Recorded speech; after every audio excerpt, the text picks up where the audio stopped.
Cinema घरों में cinema देखते गए होंगे। हमने दो सादा पर्दे पर 2D और 3D मूवी देखी होगी। 3D में का इफ़ेक्ट आपको पता हो, कोई फूल देता है तो यूं लगता है पर्दे से बाहर आकर हमें कोई पुष्प दे रहा है, दीवार तोड़कर हमें हमारे आ रहा है। तो इसका डिफरेंस आपने समझा होगा। कमल ऐसे लग रहा खिल के हमारे पास आ रहा है। तो ये है 2D और 3D का इफ़ेक्ट। एक स्पेशल चश्मे के साथ हमें 3D मूवी देखनी होती है। बच्चों, हम आसपास हमने देखा है बहुत सी वस्तुएं हैं, बहुत से पदार्थ हैं। पदार्थ से जब वस्तु बनती है तब वह हम अपने जीवन के प्रतिदिन में उपयोग में लाते हैं। चारों तरफ अगर घेरा है तो वह परिमिति होती है, बीच में जहाँ पर खेती होती है वो होता है क्षेत्रफल। इस तरह से वस्तुओं से बना हुआ आकार, विभिन्न आकार का बर्तन हमारे घर में होता है। तब हम ये पता करते हैं कि वह बनने वाली वस्तु का पृष्ठफल क्या है और उस वस्तु में कितना सामान समाएगा, अर्थात उसका घनफल। तो इन सभी चीज़ों की जानकारी हमें गणित के महत्व मापन में देखते हैं और समझते हैं कि जो कंटेनर है, जो पात्र बनता है, उसकी क्षमता कितनी है, यानी उसकी धारिता कितनी, उसमें कितना सामान समाएगा, वो घनफल होता है। और वस्तु को बनाने में कितना पदार्थ लगा है, उसको प्राप्त करने के लिए हम उसका पृष्ठफल ज्ञात करते हैं। तो ऐसी बहुत सारी हमारे किचन में, घर में दिन रात हम इसे देखते हैं। चलो जानकारी प्राप्त करते हैं। मेरे प्यारे विद्यार्थियों, आप सभी का स्वागत। बच्चों, दुख में सुमिरन सब करे, सुख में करे न कोई। जो सुख में सुमिरन करे तो दुख काहे को होए। अगर हम नियमित रूप से हम अपने काम को, कार्य को करते रहेंगे तो हमें तकलीफ नहीं होगी। जैसे वह काम प्रभु का नाम हो या हमारा दिन प्रतिदिन का कार्य। अब दिन प्रतिदिन आप रेगुलर अगर स्टडी करते रहोगे तो परीक्षा में आपको तकलीफ नहीं होगी। लेकिन जिसने परीक्षा अभी पढ़ाई नहीं कर रहा है, मार्च में उसको तकलीफ तो होने ही वाली है। तो ये सारी बातों का सारांश यही होता है कि कोई भी कार्य हो, सतत नियमित रूप से हमें करना चाहिए और वैसे ही हमें अपने आराध्य को भी याद करना चाहिए। आगे बढ़ते हैं। आज हम अब बहुत ही महत्वपूर्ण और पाठ को हम पढ़ाने वाले हैं। एक प्रश्न था केबीसी में और जानकर आपको आश्चर्य होगा कि 10,000 के प्रश्न के लिए ये था। यह उत्तर गलत देने की वजह से वह केबीसी छोड़कर जाना पड़ा, यानी एक भी रुपया वह जीत कर नहीं गया। प्रश्न था, इसमें से कौन सी आकृति द्विआयामी है। द्विआयामी 2D, 2 डायमेंशनल, और एक होता है 3D, जैसा कि हमने पहले बहुत सारी फोटो को देखा है। 3 डायमेंशनल 3D यानी जिसकी लंबाई, चौड़ाई, ऊंचाई। तो इसका उत्तर उसे सिलेक्ट करना था। उसने 50-50 भी लिया, फिर भी आंसर नहीं दे पाया। यानी कि कितना कॉन्सेप्ट कमज़ोर था उस विद्यार्थी का या उस व्यक्ति का कि उसे 2D और 3D में फ़र्क ही नहीं समझ में आया। जो आकृति पेपर पर बन गई, ये आयत है, लेकिन आप इसको उठा नहीं सकते, लेकिन इसकी लंबाई है और चौड़ाई है। ऐसी आकृति को 2D या द्विआयामी या द्विमितीय, आयामी या द्विमिति, जिसका दो चीज़ों का मापन हम कर सकें, उसे हम 2D, द्विआयामी या द्विमितीय कहते हैं। द्विमिति दो ही का ही मापन होता है। तो इसमें शंकु त्रिमिति है, गोला 3 मिति है, घन त्रिमितीय है, यानी इसका 3 मापन होता है, या इसे हम कहें त्रिआयामी, 3D, 3 डायमेंशनल या त्रिआयामी आकृति है। त्रिआयामी 3 आयाम है इसके, लंबाई, चौड़ाई, ऊंचाई। क्योंकि शंकु को हम हाथ से पकड़ सकते हैं, गोला हम हाथ में पकड़ लेते हैं, घन यह भी हम हाथ में पकड़ सकते हैं। अब जैसे ये आयत हमने बनाया, लेकिन मैं इसे उठा नहीं सकती हूँ, लेकिन ये भी एक आयत है, आपको दिख रहा है, लेकिन मैं इसे उठा सकती हूँ। क्योंकि अगर ध्यान से देखोगे इसके तीनों आयाम हमें नजर आते हैं, लंबाई, चौड़ाई और ऊंचाई, 3 आयाम है। तो इस तरह से ये कॉन्सेप्ट को बिल्कुल क्लियर कर लीजिए कि द्विआयामी और 3 आयामी या त्रिआयामी आकृतियाँ कौन सी होती हैं। तो एकदम सिंपल सी, जिसे हम अपने हाथों में नहीं पकड़ सकते वो द्विआयामी है, और जिन वस्तुओं को हम हाथों में पकड़ रहे हैं, यानी हमारे आसपास जितनी भी वस्तुएं हैं वो हम हाथों में पकड़ते हैं, और वही त्रिआयामी आयामी आकृतियां हैं। हम लिखते हैं, पढ़ते हैं, इन्हें हम उठा नहीं पाते। ये आकृतियां, ये लिखावट, ये सभी द्विआयामी हैं। तो कितना इम्पोर्टेंट है इसे समझना और करना। तो आगे बढ़ते हुए हम एक एक आकृति को समझेंगे। इसी तरह से एक और है, एक बहुत सुंदर सी फोटो अंडे की रखी गई, और वहीं बगल में एक ओरिजिनल अंडा भी रखा गया, और बच्चों से पूछा गया कि आपके पास ये दोनों ही अंडे दिए जा रहे हैं, तो कौन सा अंडा द्विमिति है और कौन सा अंडा त्रिमिति है। एक बच्चे ने झट से कहा, जिस अंडे का हम ऑमलेट खा सकते हैं वह त्रिमितीय है, और जिस अंडे का हम ऑमलेट नहीं खा सकेंगे वो द्विमितीय है। तो कितना आसान सा तरीका था, क्योंकि जिस अंडे को वो पकड़ लेगा उसका वो ऑमलेट बना लेगा। जो अंडा कितनी भी खूबसूरत फोटो और एकदम ओरिजिनल दिखने वाली क्यों ना हो, हम उसका ऑमलेट नहीं बना पाएंगे, इसलिए वो द्विआयामी होगा। चलो ऐसे ही समझते हुए हम इन 3 आयामी आकृतियों को समझते हैं। सबसे पहला आता है घनाभ। घनाभ, इसका आधार क्या होगा? ये आधार होगा, मान लो इसमें 3 आयाम है, यानी कि लंबाई L है, ऊंचाई H है, चौड़ाई B है। हम इन चीज़ों को मान लेते हैं।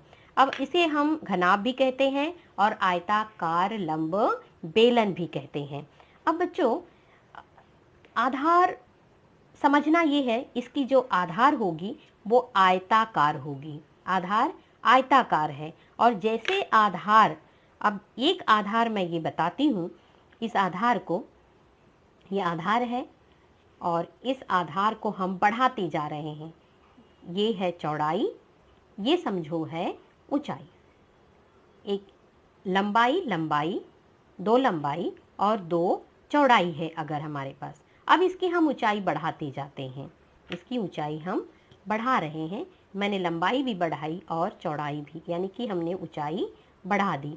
यानी ये इस तरह से आपको इसके ऊर्ध्वाधर हिस्से बढ़ते हुए नजर आएंगे। आप ऐसे घर बनाते हुए देखे हो, ईंट है हमारे, यानी ये कल्पना करिए कि चारों बाजू से घर बन रहा है, यानी कि आयत की ऊंचाई बढ़ाई जा रही है।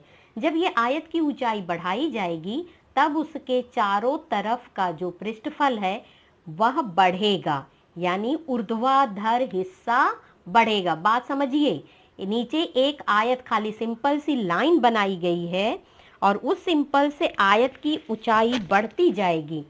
ऊंचाई एक आयत है और उस पर रखकर हम दीवार बढ़ा रहे हैं, यानी उसकी ऊंचाई बढ़ा रहे हैं, तब हमें चारों तरफ घिरा हुआ मकान मिलता है। वही होता है उसका ऊर्ध्वाधर पृष्ठफल।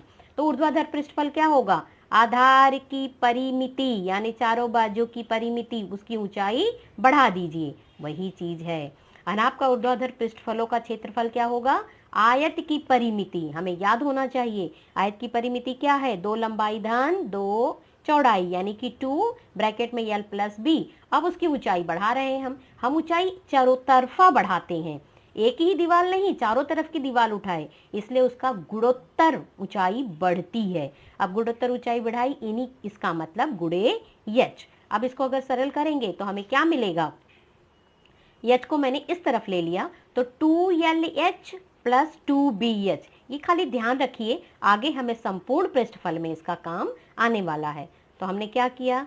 आयत की परिमिति और उसकी गुणोत्तर ऊंचाई बढ़ा दी, तो हमें उसका ऊर्ध्वाधर पृष्ठफल मिल गया। ऊर्ध्वाधर पृष्ठफल, ये है हमारा ऊर्ध्वाधर। अब घनाभ का संपूर्ण पृष्ठफल, यानी कि अब जो ये हमारी आकृति बनी, अब इसके नीचे और ऊपर, अब घर बनाएंगे तो नीचे हम क्या लगाते हैं? नीचे हमने लगाई लादी और ऊपर लगा दिया छत, तब हमारा मकान बन गया। अभी हमें क्या करना है, ऊपर छत लगाना है और नीचे लादी बिठानी है, यानी नीचे ऊपर से भी कवर करना है और नीचे से भी कवर करना है। मतलब ये कि हमें ऊपर एक क्षेत्रफल रखना है, नीचे भी क्षेत्रफल रखना है। दो क्षेत्रफल कौन से हमारे आए, लंबाई गुणे चौड़ाई, दो क्षेत्रफल। तो संपूर्ण पृष्ठफल हमारा क्या होगा, ऊर्ध्वाधर पृष्ठफल का क्षेत्रफल धन ऊपरी और निचली सतह का क्षेत्रफल। तो ऊपरी और निचली क्षेत्रफल सतह का क्षेत्रफल क्या, हमने दो लंबाई और चौड़ाई को बढ़ाया है, तो दो गुणे दो, लंबाई गुणे चौड़ाई एक क्षेत्रफल हुआ, तो ऐसा सेम दो क्षेत्रफल हमने बढ़ा दिया है। तो क्या हो जाएगा, ऊर्ध्वाधर क्षेत्रफल हमारा ये हुआ 2LH प्लस 2BH, और दो लंबाई यानी ऊपर का क्षेत्रफल नीचे का क्षेत्रफल, दो क्षेत्रफल हमने L गुणे B बढ़ा दिया है, तो हमारा संपूर्ण पृष्ठफल मिलता है 2LB plus BH plus HL, यानी दोनों का गुणनफल। इस तरह से ये पृष्ठफल के गुणनफल है, दो हमारे दो नीचे के, दो ऊपर के, दो बगल के। अब अगर मैं बताऊं ये घनाभ है, घनाभ, तो इसके आप ध्यान से देखोगे तो ये ऊपर नीचे दो पृष्ठफल, आगे पीछे दो पृष्ठफल और अगल बगल के दो पृष्ठफल, इस तरह से कुल 6 पृष्ठफल हैं, जोड़ी में है, ऊपर नीचे एक तरफ है, बगल बगल के और बाएं बाएं के दो दो जोड़ी में पृष्ठफल, इस तरह से, इसलिए दो कॉमन आता है और सभी पृष्ठफलों का योगफल। तो कहने का सिर्फ आपको ये याद रखना है, ऊर्ध्वाधर क्षेत्रफल हमें कैसे प्राप्त हुआ और संपूर्ण क्षेत्रफल हमें कैसे प्राप्त हुआ। तो संपूर्ण क्षेत्रफल हमें, और इस ऑर्डर में आप लिख लीजिए, आप भूलेगा नहीं, लंबाई गुणे चौड़ाई धन चौड़ाई गुणे ऊंचाई धन ऊंचाई गुणे लंबाई।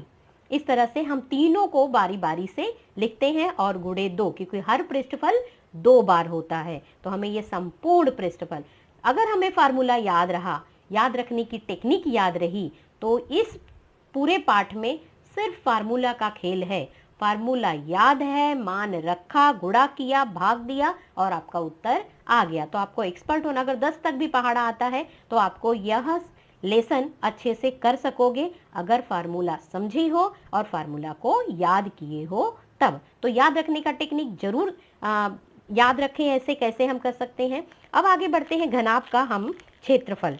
आप ये देख रहे हो, ये एक आयताकार क्षेत्रफल है, क्षेत्रफल, क्योंकि जो चीज बीच में खाली होगी वो होगा ऊर्ध्वाधर हिस्सा, बीच में खाली है तो वो परिमिति से संबंधित है। सिर्फ हम बाउंड्री घेर रहे हैं, अगर हम सिर्फ बाउंड्री किसी चीज की घेरते हैं तो वह होती है परिमिति। लेकिन इसके बीच में जो क्षेत्र है वो पूरा भरा हुआ है, उसे कहते हैं क्षेत्रफल।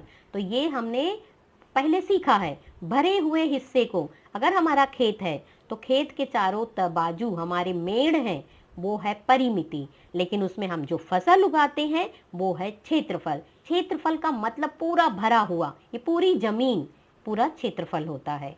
तो अब आप देख रहे हो, ये है एक बिस्किट, एक बिस्किट माने कि क्षेत्रफल, आयताकार क्षेत्रफल।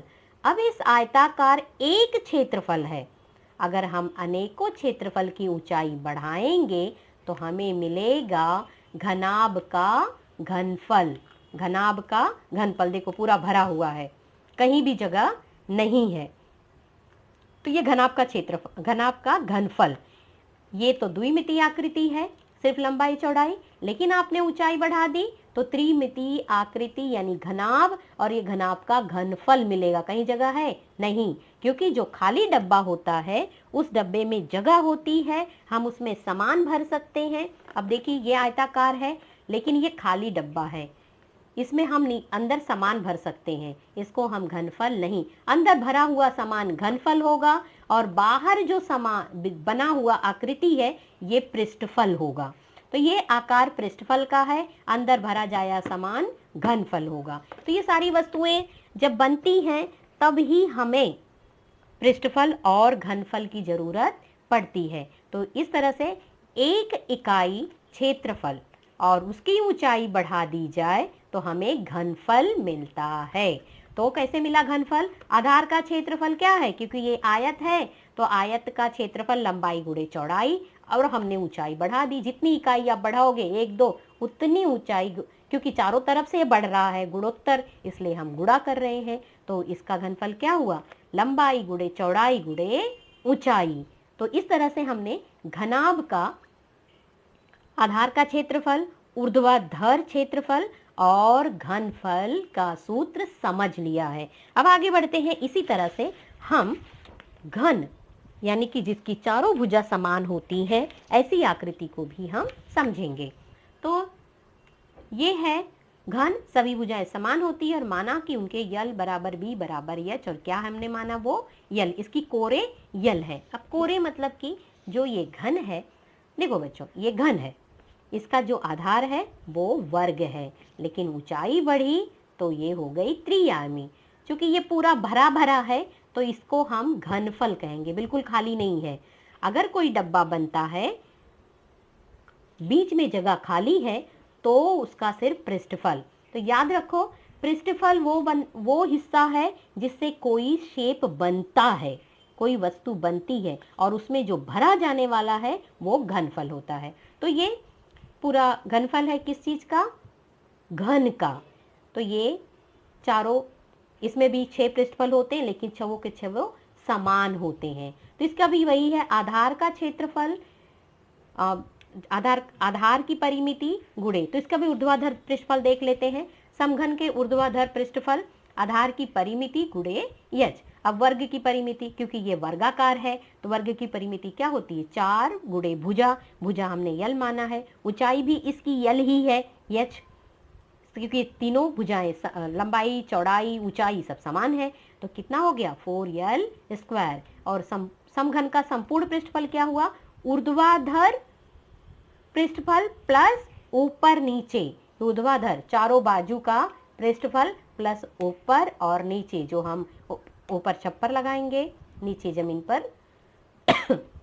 लादी बिठाएंगे, या कोई डब्बा होगा जिस डब्बे में सामान रखते हैं उसके नीचे पेंदी होती है ताकि सामान गिरे नहीं, और ऊपर ढक्कन लगा देते हैं। तो इस तरह से इसका संपूर्ण पृष्ठफल हमें क्या मिलेगा? 4l स्क्वायर और प्लस 2, 2 क्षेत्रफल ऊपर का और नीचे का, तो कुल हो गया 6l स्क्वायर।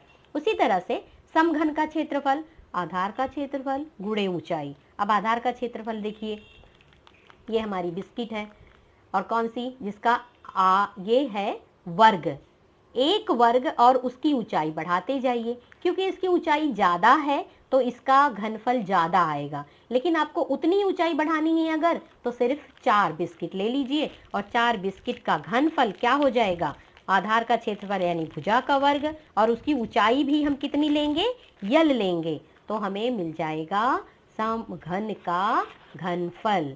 तो वर्ग का क्षेत्रफल और गुणे ऊंचाई जो भी यल के बराबर है, तो यल घाते 2 गुणे यल यानी यल घाते 3। तो इस तरह से हमें मिला घनफल का क्षेत्रफल, घनफल का घनफल। अब दूसरी चीज हम इकाई भी देखते जाएंगे, जो हम इसकी इकाई होगी वर्ग इकाई पृष्ठफल की, ये भी मैं आगे डिस्कस करूंगी। और जो भी घन हम निकालेंगे वो होगी घन इकाई। घनफल की इकाई घन इकाई में लिखेंगे, और पृष्ठफल की इकाई वर्ग इकाई लिखेंगे। इस तरह से आगे बढ़ते हैं और हम अगली आकृति लेते हैं।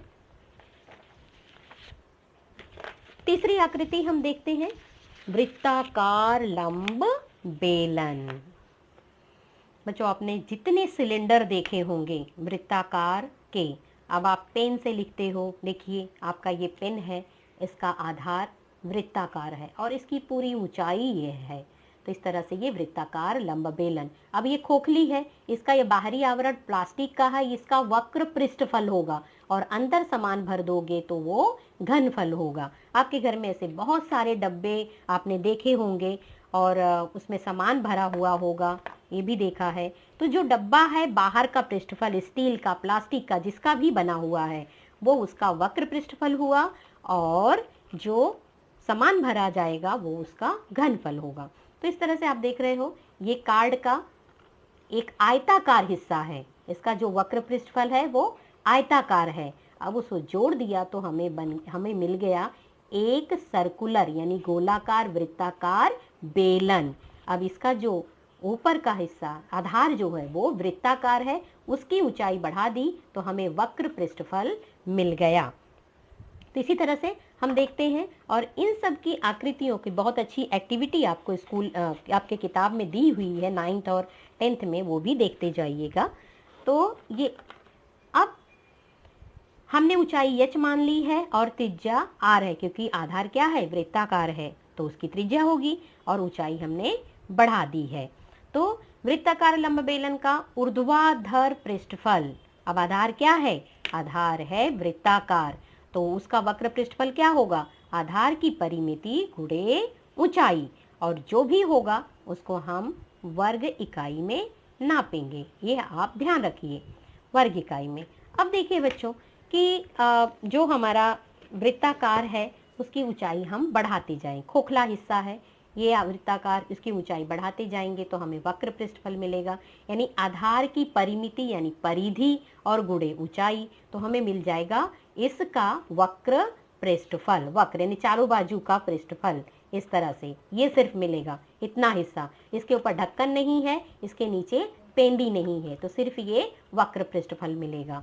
तो लंब वृत्ताकार बेलन का वक्र पृष्ठफल बराबर आधार की परिमिति गुणे ऊंचाई, वृत्त की परिधि 2 पाई r और ऊंचाई h, ये होगा लंब वृत्ताकार बेलन का वक्र पृष्ठफल। अब संपूर्ण पृष्ठफल क्या लेते हैं, संपूर्ण पृष्ठफल बच्चों ये होता है कि ये है, समझो ये वक्र पृष्ठफल और इसके अंदर हमने सामान भर दिया, ये है, अब ये खाली है, इसका आधार सर्कुलाकार, ऊंचाई बढ़ा दी गई, तो ये इसका वक्र पृष्ठफल मिला। अब इस पूरे डब्बे का वक्र पृष्ठफल ऐसा होगा कि ये ढक्कन लगाया, ये भी वृत्त है, नीचे पेंदी बनाई, ये भी वृत्त है, तो दो यानी वक्र पृष्ठफल में दो क्षेत्रफल हम जोड़ देंगे तो संपूर्ण पृष्ठफल मिल गया। अब ये संपूर्ण पृष्ठफल, कोई वस्तु बनी संपूर्ण पृष्ठफल, ये जानने के लिए जरूरी होता है कि इसे बनाने में कितना प्लास्टिक लगा, तब हमें संपूर्ण पृष्ठफल की जरूरत होती है। तो इसका संपूर्ण पृष्ठफल क्या होगा, वक्र पृष्ठफल प्लस ऊपरी व निचली सतह का क्षेत्रफल, क्योंकि ये वृत्ताकार है तो ऊपरी और निचली भी दो क्षेत्रफल होंगे, एक क्षेत्रफल इस वृत्त का, एक क्षेत्रफल इस वृत्त का। तो 2 पाई आर एच वक्र पृष्ठफल था और दो क्षेत्रफल निचली और ऊपरी यानी 2 पाई आर स्क्वायर, कॉमन लेंगे तो हमें क्या मिला 2 पाई आर एच, ये फार्मूला, और इसकी भी इकाई वर्ग इकाई में होगी। सारे पृष्ठफल द्विमितीय होते हैं, यानी दो चीजों का ही मापन हम करते हैं, लंबाई चौड़ाई या चौड़ाई ऊंचाई या ऊंचाई या लंबाई, इस तरह से दो ही मापन करते हैं, इसलिए उसका हमें जो इकाई होती है वह वर्ग इकाई होती है। आगे बढ़ते हैं, लंब वृत्ताकार बेलन का घनफल, आधार का क्षेत्रफल और गुणे ऊंचाई। अब आपको आज मैं सारे स्नैक्स और बिस्किट के बारे में बताती हूँ क्योंकि आपने इसे देखा होगा। और अब देखो ये एक क्षेत्रफल है, ये एक क्षेत्रफल है पूरा भरा हुआ, क्षेत्रफल मतलब पूरा भरा हुआ, एक क्षेत्रफल, दूसरा क्षेत्रफल, तीसरा क्षेत्रफल, चौथा क्षेत्रफल, इस तरह से हम ऊंचाई बढ़ा देंगे तो हमें क्या मिलेगा, पूरा घनफल, वृत्ताकार बेलन का पूरा घनफल। तो हमने क्या बढ़ाया, क्षेत्रफल की ऊंचाई बढ़ा दी, ऐसे रखते जाइए आप, पूरा घनफल बन जाएगा वृत्त का। तो हमने क्या किया, एक क्षेत्रफल और उसकी ऊंचाई बढ़ा दी, एकदम सिंपल है याद रखने के लिए, आधार का क्षेत्रफल गुणे ऊंचाई, तो हमें मिलेगा घनफल। घनफल तो घनफल की इकाई क्या होगी, घनफल की इकाई होगी घन इकाई, घन इकाई जो भी होगा, सेंटीमीटर मीटर जो भी होगा।